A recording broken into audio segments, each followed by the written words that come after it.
It's my honor and privilege to introduce a man who needs no introduction. He's a visionary and a proactive leader of our community.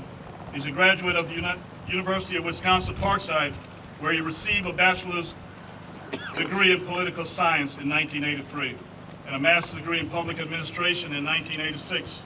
He served in the Wisconsin State Assembly for the 64th Assembly District from 1993 to 2008. During his tenure, he was the Assistant Minority Leader in 2001 and a Minority Leader from 2003 until 2008.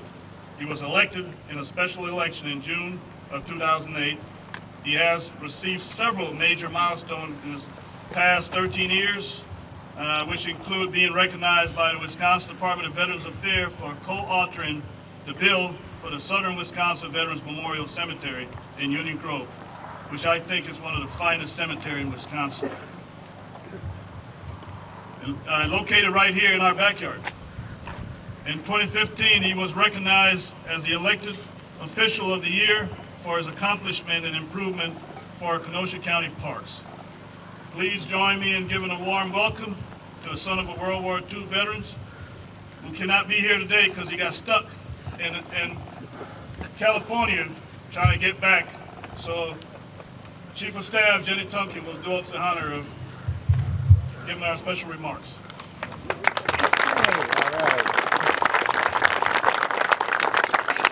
If County Executive Jim Cruiser were here, he'd say every day great things happen in Kenosha County, and today is one of the greatest. And I know he would have said that because it was in his speech that we prepared for him. But this weekend, a great thing happened in the state of California for the Cruiser family. Jim and Jane Cruiser went to California for a surprise engagement party for their oldest son, Jim. And good news is she said yes, so yay. Bad news is Jim and Jane's flight kept being canceled, so he could not be here today. So at the very last minute, I think I learned this at about 3 o'clock this morning, we did ask former supervisor Dennis Elverman, who was instrumental in getting this park open, to say a few words, and then County Parks Director Matt Collins will give you some of the background that brings you all here today. Thank you.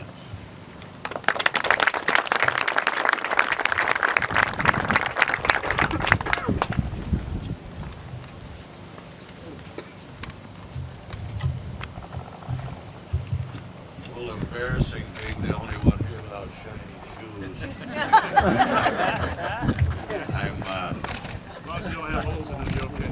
I also learned about Jim not being here about 9 o'clock this morning, so I had to scratch out some stuff here. Need the glasses. So, I'll give you a little bit of history. The land you're sitting on is comprised of 2 restored gravel pits, purchased almost 10 years apart. I could be a little off on my timing. There's approximately 330 acres.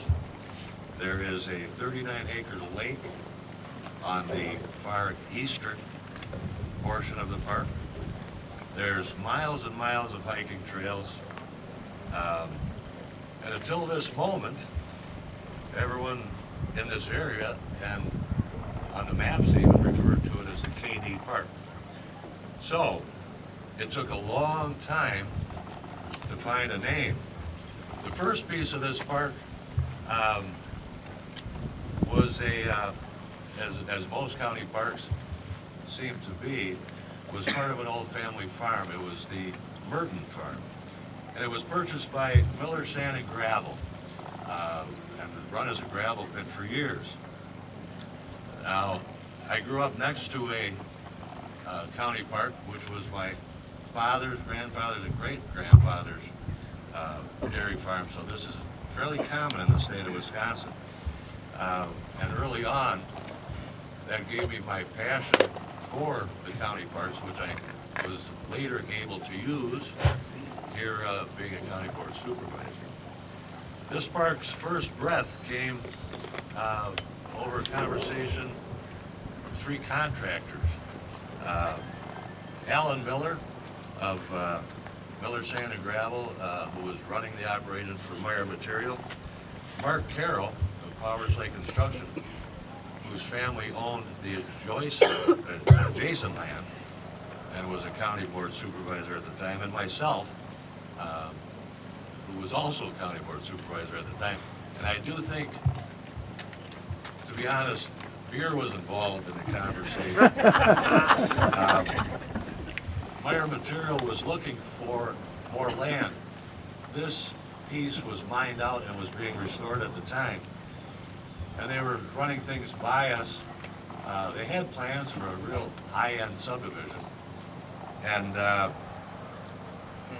Mark came up with the idea for a county park that would serve the town of Randall, Twin Lakes, and Wheatland, which were actually underserved if you're looking at how the parks are laid out.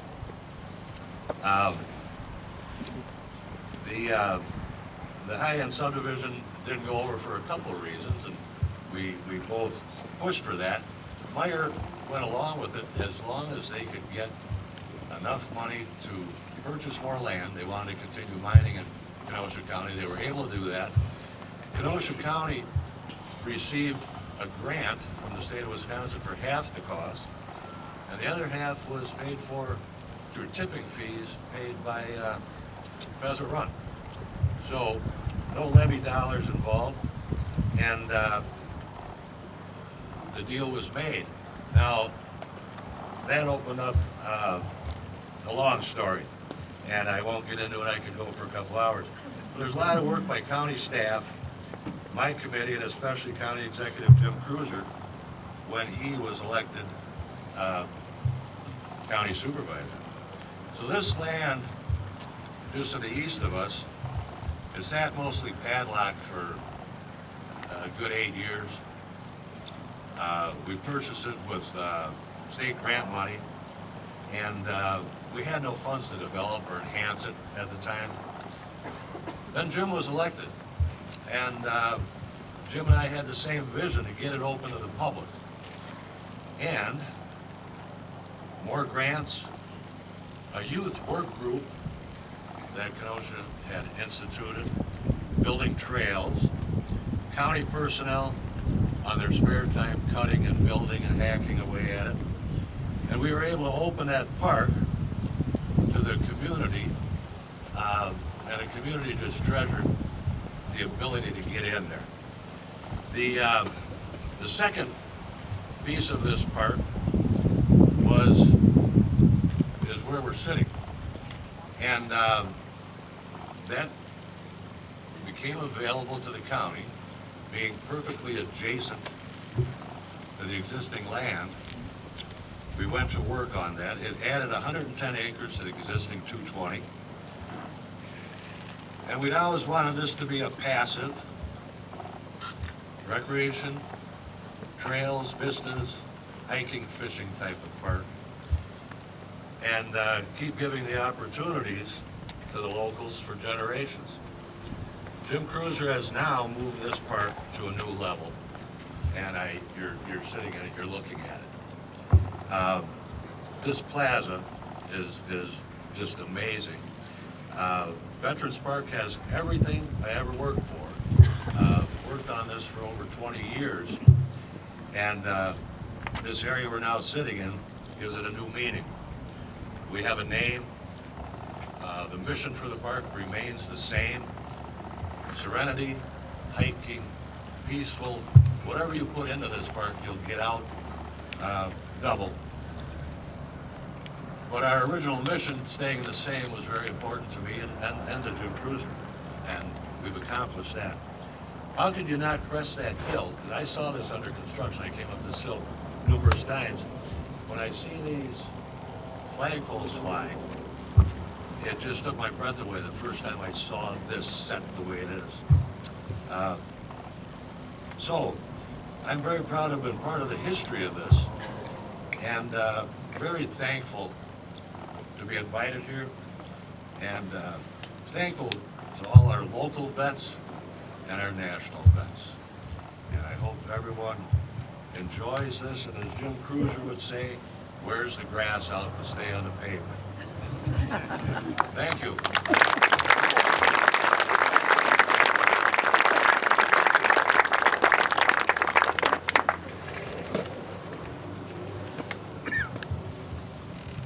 Well, thank you, Dennis. That was wonderful. And I had to cross off a bunch of stuff that actually I was going to talk about. Dennis nailed it.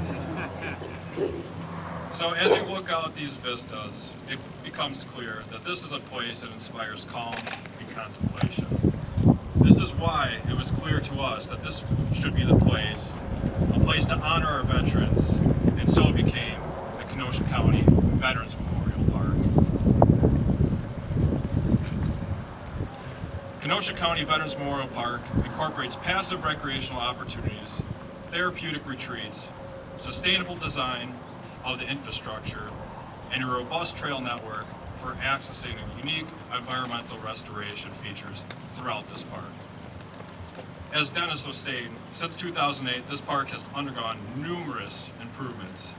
Development of the parkway and parking lots off of County Highway KD, development of a restroom facility, boat launch pier, and a multi-use dock for recreational access to the 39-acre Freedom Lake, which includes fishing opportunities, scuba diving, and non-motorized watercraft. Over 110 acres of environmental restoration projects, including the removal of invasive species and the development of prairies and oak savannas. A total of just under 8 miles of trails run throughout this park alone. The completion of Phase 1 veterans features within this master plan, including the development of a new parkway access on this western side of the park, the Honor Plaza where we stand, and over 3 miles of new trails that were developed during this construction season. I want to thank all the local veterans and veteran groups who helped make with the planning and part of this work group to determine how to update the original master plan and incorporate features that veterans and their families will enjoy and find peace. And thank you to Snap-on Tools for being a part of the planning. President and CEO Nick Punchik saw the value and support of this vision, so thank you. The vision of the veterans guided us to the new Phase 1 development and created the following opportunities. Access to 150 acres of parkland that was previously not available to the public. Creation of 40-some parking spots. Development of a formal Veterans Plaza to honor all 6 military divisions to be recognized and allow for regional veteran and local community events. Significant expansion of a multi-use and hiking trail network to allow for hiking, biking, cross-country skiing, and access to over 30 acres of newly developed prairie. Connections to the newly developed and multi-use trail along County Highway F, connecting to the local partners of Randall, Wheatland, and Twin Lake neighborhoods. The future development of Kenosha County Veterans Memorial Park includes the development of the following amenities. A restroom pavilion in 2022, obviously, right over there. 6 memorial shelters throughout the park. Expansion of a western parkway to allow for increased accessibility to the park. Veteran events and passive outlets for mental health and wellness, and continuation of environmental restoration improvements throughout the park. I want to thank the Wisconsin DNR for stewardship grant support, the towns of Randall and Wheatland, and the village of Twin Lakes for also supporting this vision. This will truly be a place where our veterans, their families, and all county residents can enjoy the beauty of Kenosha County. Thank you.